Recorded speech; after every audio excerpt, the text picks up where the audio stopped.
नमो भगवते वासुदेवाय। सभी भक्तों को सादर प्रणाम। भक्तों, आज रसपान कीजिए रमा एकादशी व्रत कथा का। कार्तिक मास के कृष्ण पक्ष में आने वाली रमा एकादशी का महात्म ब्रह्म वैवर्त पुराण में श्री कृष्ण और महाराज युधिष्ठिर के संवादों में वर्णन हुआ है। एक बार युधिष्ठिर महाराज ने पूछा, हे जनार्दन, कार्तिक मास के कृष्ण पक्ष में आने वाली एकादशी का नाम और महात्म कृपया विस्तार से वर्णन करें। भगवान श्री कृष्ण ने कहा, राजन, सब पाप नाशनी इस एकादशी को रमा एकादशी कहते हैं। इसका एक नाम रंभा एकादशी भी है। बहुत वर्ष पहले मुचुकुंद नाम का एक राजा था। उसकी देवराज इंद्र से अच्छी मित्रता थी। वरुण, कुबेर, यमराज, अग्नि ये भी उसके अच्छे मित्र थे। सभी धार्मिक तत्वों का पालन करते हुए वह अपने प्रजा पर राज्य कर रहा था। कुछ वर्षों के बाद राजा को पुत्री हुई जिसका नाम चंद्रभागा रखा गया। योग्य समय के उपरांत उसका विवाह राजा चंद्रसेन के पुत्र शोभन से हुआ। एक बार शोभन अपने ससुराल आया था। उसी दिन ही एकादशी थी। चंद्रभागा घबराकर विचार करने लगी, हे भगवान, अब क्या होगा?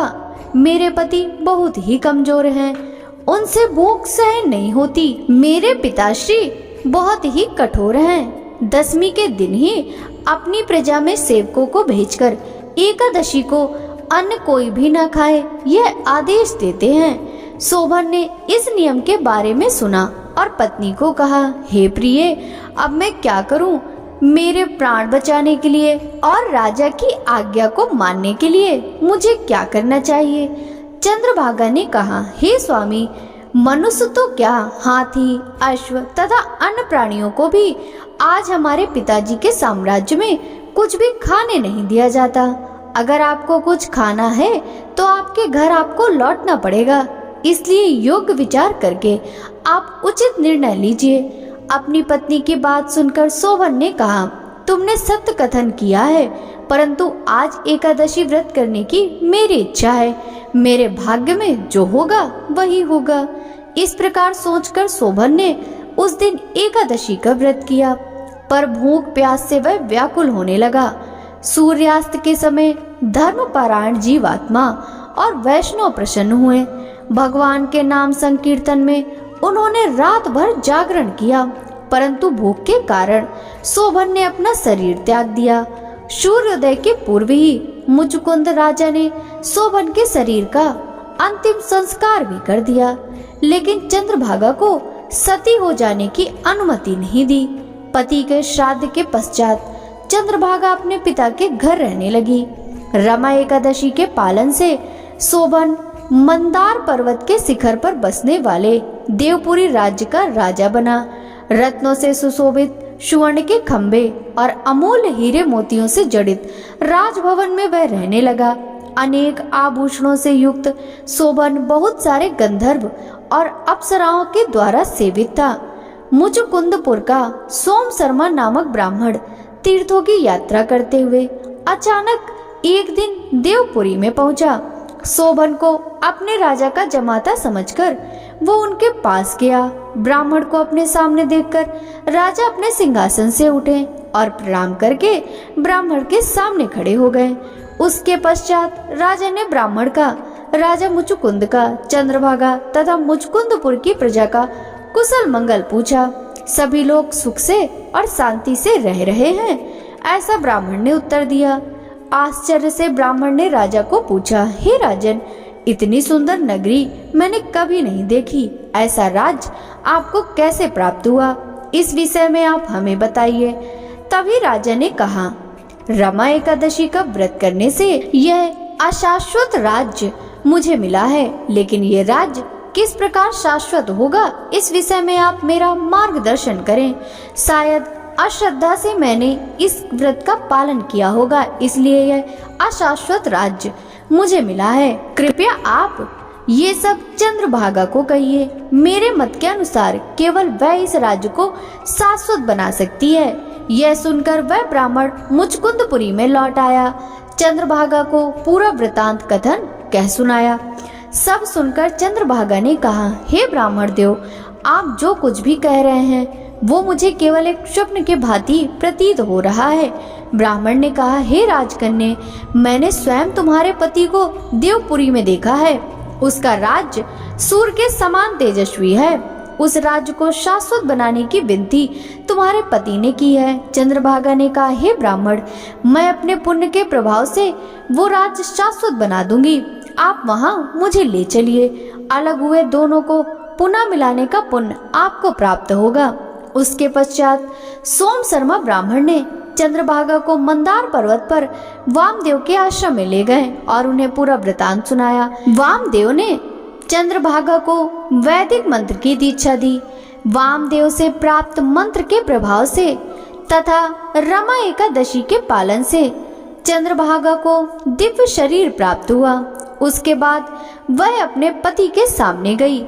अपनी पत्नी को देखते ही शोभन को प्रसन्नता हुई। चंद्रभागा ने कहा, कृपया आपके हित के लिए मेरे 2 वचन सुनिए। मैंने 8 वर्ष की आयु से रमा एकादशी व्रत का पालन कर रही हूँ। इस व्रत पालन के प्रभाव से आपका राज प्रलय तक शाश्वत और समृद्ध रहेगा। उसके बाद वह अपने पति के साथ आनंद पूर्वक रहने लगी।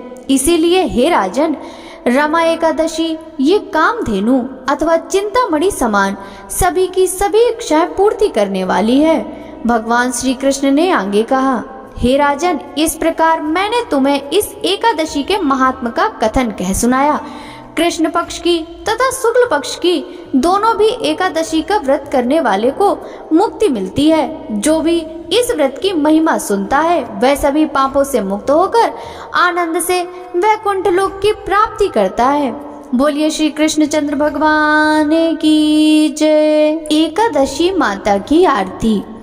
ओम जय एकादशी माता, जय एकादशी माता।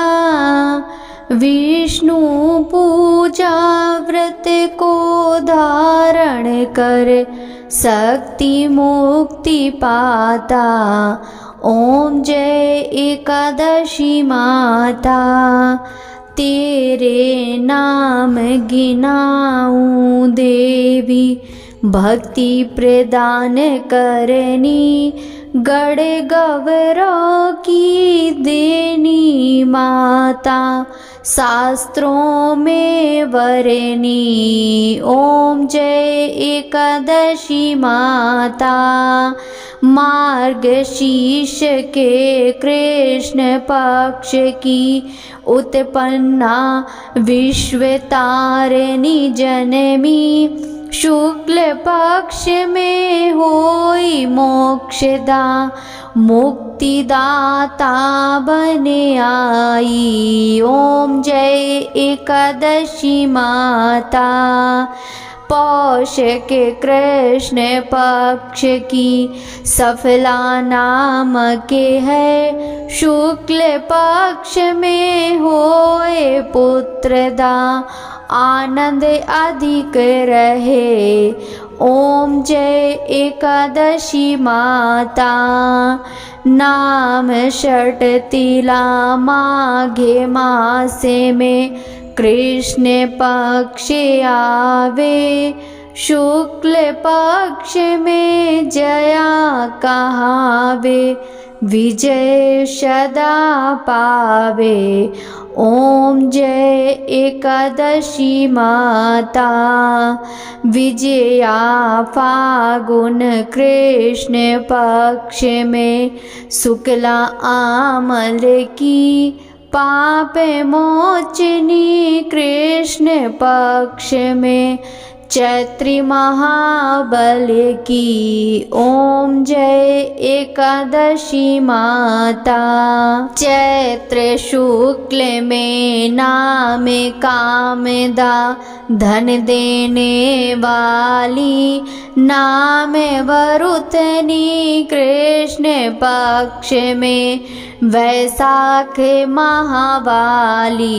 ओम जय एकादशी माता, शुक्ल पक्ष में होए मोहिनी, अपराज्येष्ठ कृष्ण पक्षी।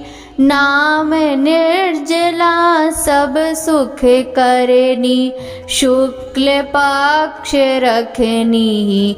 ओम जय एकादशी माता। योगिनी नाम आषाढ़ में जानो, कृष्ण पक्ष करनी। देवशयनी नाम कहायो, शुक्ल पक्ष धरनी। ओम जय एकादशी माता। कामिका श्रावण मास में आयो, कृष्ण पक्ष कहिए। श्रावण शुक्ला होए पवित्रा, आनंद से रहिए। ओम जय एकादशी माता। आजा भाद्रपद कृष्ण पक्ष की, परिवर्तनी शुक्ला। इंद्रा आश्विन कृष्ण पक्ष में, व्रत से भव सागर निकला। ओम जय एकादशी माता। पापांकुशा है शुक्ल पक्ष में, आप हरने हारी। रमा मास कार्तिक में आवे, सुखदायक भारी। ओम जय एकादशी माता। देवोत्थानी शुक्ल पक्ष की, दुख ना सके मैया। पावन मास में करूं विनती, पार करो नैया। ओम जय एकादशी माता। परमा कृष्ण पक्ष में होती, जन मंगल करनी। शुक्ल मास में होए पद्मिनी, दुख दारिद्र हरनी। ओम जय एकादशी माता। जो कोई आरती एकादशी की, भक्ति सहित गावे। जन गुरु दिता स्वर्ग का वासा, निश्चय वह पावे। ओम जय एकादशी माता। मैया जय एकादशी माता। एकादशी माता की जय।